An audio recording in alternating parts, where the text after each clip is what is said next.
আজকের এই আলোচনা সভা বা সাংবাদিক সম্মেলনে ডেকেছি।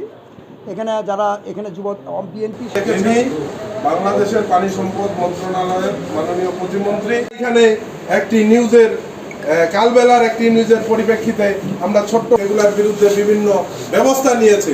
সবাই কে কোনগুলা প্রচার করতে পারবে, সকল অঙ্গ সংগঠনের ছাত্র দলের সাংগঠনিক সম্পাদক আছে, ছাত্র দলের সেক্রেটারি আছে।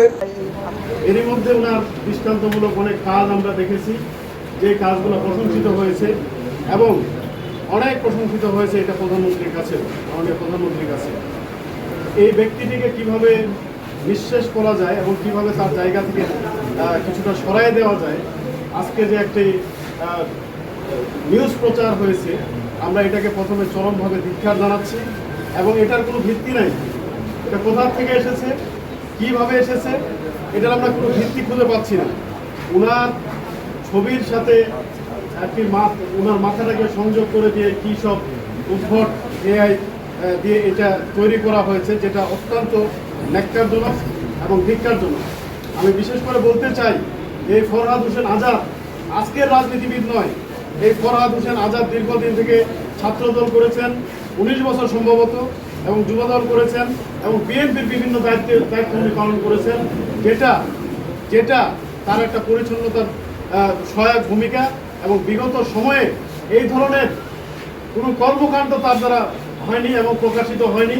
যখন তার যৌবন ছিল, যখন তিনি বিভিন্ন জায়গায় তার বিভিন্ন রকম দায়িত্ব পালন করেছেন, আজকে জীবনের শেষ প্রান্তে এসে যেই বিষয়টিকে নিয়ে আসা হয়েছে ফেসবুক মাধ্যমে, এটা নিঃসন্দেহে ন্যাক্কারজনক, ধিক্কারজনক। এবং এই কারণে আমাদের একটা জিনিস অভিজ্ঞতা হচ্ছে, যতদিন যাচ্ছে, যে কারো যদি জনপ্রিয় বেড়ে যায়, আজকে আপনাদের সাংবাদিকদের মধ্যে পঞ্চগড় জেলা যারা সাংবাদিকতা করতেছেন, যদি জনপ্রিয় বেড়ে যায়, আপনারা দেখবেন কোনো এক সময় এআই এমন একটা খারাপ পদ্ধতি।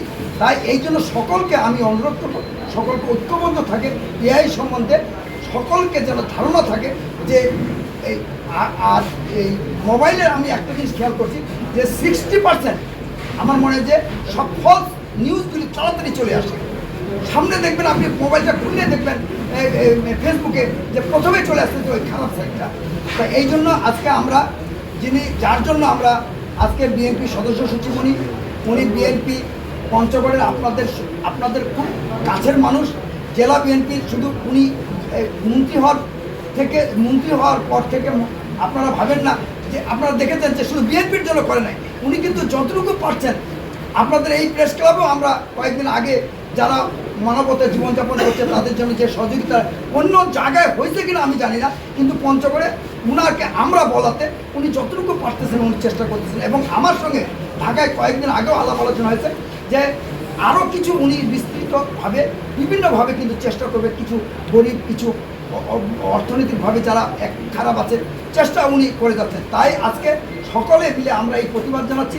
এবং আপনারা ছিলেন এই যে সরকারের বিরুদ্ধে পেট্রোল পাম্পে তেলের যে হট্টগোল এই গুপ্ত দলটি করেছিল, তার ব্যাপারে উনি কিন্তু এখানে একটা ময়দানদিঘিতে বড় প্রতিবাদমূলক বক্তব্য দিয়েছিলেন। আপনারা সকলে জানেন, মিডিয়ার ভাইয়েরা আপনারা দেখেছেন, শুনেছেন। এইগুলো বক্তব্যের পরিপ্রেক্ষিতে উনি শুধু পঞ্চগড়ে না, সারা বাংলাদেশে এরকম ওই দলটি বিএনপির বিরুদ্ধে যা যা অপকর্ম করছে তার বিরুদ্ধে উনি প্রতিবাদ করতেছেন এবং সকল পর্যায়ে উনি এই বক্তব্যগুলো তুলে ধরতেছেন। এরই পরিপ্রেক্ষিতে আজকে ওই গুপ্ত দলটি প্রধান শত্রু হিসেবে রূপান্তরিত হয়েছে বাংলাদেশ জাতীয়তাবাদী দলের ভিতর, তিনি হচ্ছেন ফরহাদ হোসেন আজাদ।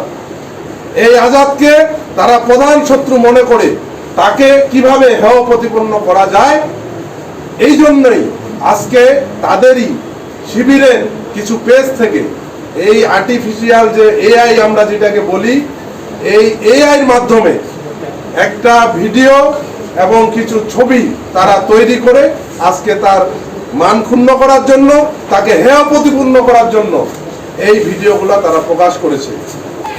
Hey!